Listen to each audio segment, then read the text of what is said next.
Heroes come in all shapes and sizes, and sometimes are filled with mail.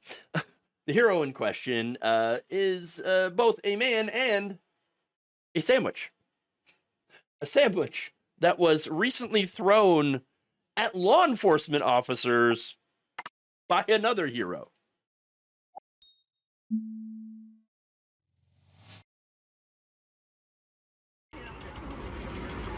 Oh! Oh! Oh! It's fucking gun! It's fucking gun! It's fucking gun! Oh, okay. So again, that's video taken of the incident. Beforehand, the man who threw the sandwich was shouting and pointing at the Trump's federalized police force, okay, which includes Metro Transit Police and Customs and Border Protections officers. He was calling them correctly fascists and shouting shame as they were walking around. Look, this is Washington, D.C. Why is Border Patrol walking the streets? The border is kind of far away, isn't it? But it's because Donald Trump is using them as his Gestapo police force. Now, the man in question, of course, like any good red-blooded American patriot, hates fascism. Real Americans hate fascism, okay? And so he decided to fight back against a federal takeover of the nation's capital in one of the most delicious ways possible. I'm hoping he ordered extra bacon on that sub. You know what I'm saying? But look, he got caught, okay, and is getting the book thrown at him by none other than DC attorney Jeanine Pirro.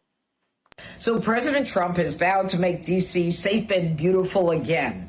And as part of his effort to fight crime, he's bringing in our federal law enforcement partners like FBI, ATF, DEA, or Park Police, everybody to help the Metropolitan PD fight crime.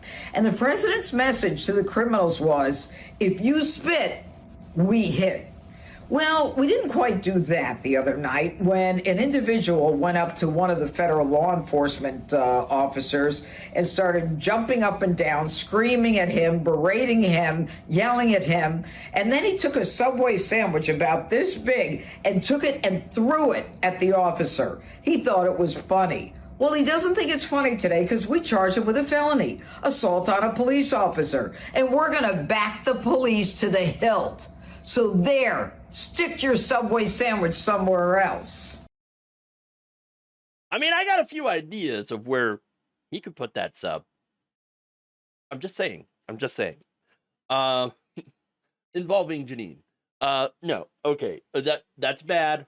Strike that one from the record, okay? But look, a couple of points here, okay? For one, this was funny. I mean, seeing that floppy sandwich hit that law enforcement officer, and then poof, they took off. I mean, that's hilarious. Secondly, though, not so funny. Only a fascist charges someone with a felony for throwing a sandwich. Seriously. And the third point here that I want to talk about is, oh, you say you're going to back the blue to the hilt, right? Unless you're talking about the people who assaulted police officers on January 6th.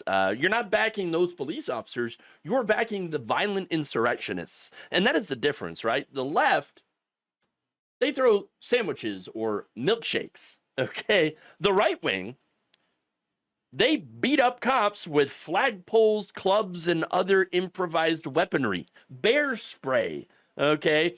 And yet, when that happens, those people get a pardon, but the man who throws a sandwich gets a felony. On what charge? Assault with a deadly sandwich? Or assault with a deli sandwich, I guess. No, come on. This is ridiculous. And look, and I'm not saying that, that means you're going to get away with throwing sandwiches at people, at cops. Ugh. No, in a just world, in a normal world, something like that would be like a misdemeanor. Like you give them a ticket or something. That's it. But we don't live in a normal world. We don't live in a just world. We live in Trump's world now. So now the 37-year-old man identified as Sean Charles Dunn, okay, he's being charged with a felony of assaulting, resisting, or impeding certain officers and employees of the United States. I mean, again, this is a massive overcharging, okay? And look, after being arrested, he's like, yeah, I did it. I threw a sandwich. Look, I'm hoping that this is going to be forever known as a sub-heard around the world, all right? Because it's ridiculous. Now, the incident came the night before Air Dictator Trump announced that he was taking control of D.C.'s police force and deploying 800 National Guard troops to the city to combat what he described as crime, bloodshed, bedlam, squalor, and worse. Oh, and worse, huh?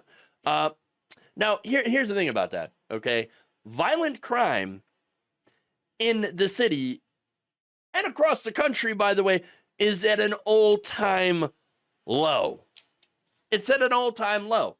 There is no justification here for this. No, the only reason actually to put more police in the streets, in this case, is to try to bring that number up. You bring in more police, and you can guarantee that there is going to be more people pushing back against them, especially if they continue to use violent methods and do violent crackdowns. I mean, it never fails. This is what happens every single time you increase a police presence in an area. Now, it's kind of interesting because now, okay, people are paying attention to this, and yet this is what police have been doing to minority communities for decades.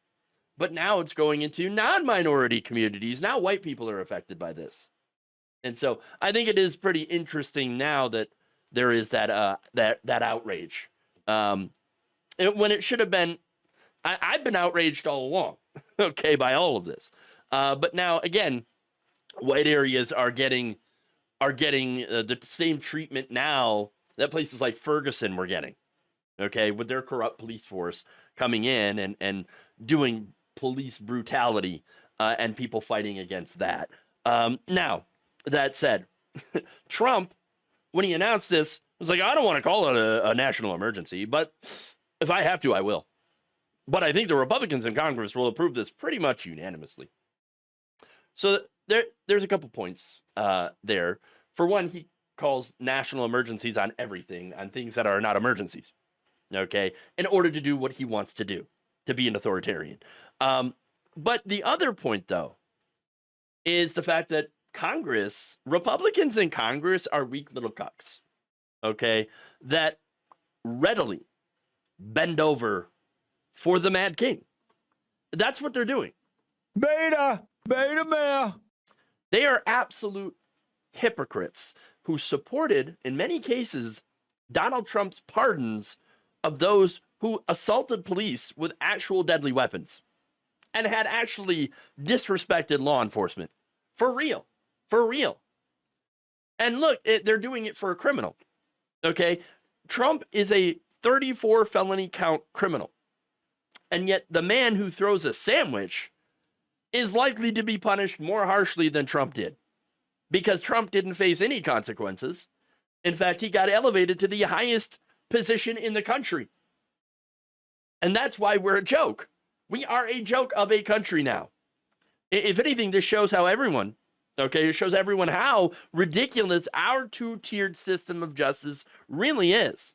If you are rich and powerful and are a Republican, then there are no consequences for you, even if you're in the Epstein files. 47% of Republican voters wouldn't care. They would still support and vote for Donald Trump, and likely that number is probably higher, if he were implicated in helping Jeffrey Epstein traffic little girls. That's who they are. But for everyone else, okay, everyone else, this administration, this regime is going to come down on you with everything they can muster, or mustered.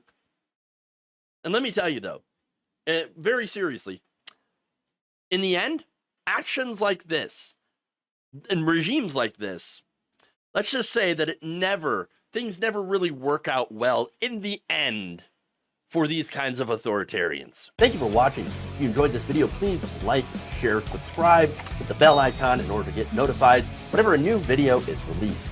And if you want to support independent, progressive media through this difficult time where it seems like everybody is shutting down, you can become a member on our YouTube page, you can become a subscriber on Facebook, or you can go to my Patreon. It's patreon.com/Jeff Waldorf. Thank you.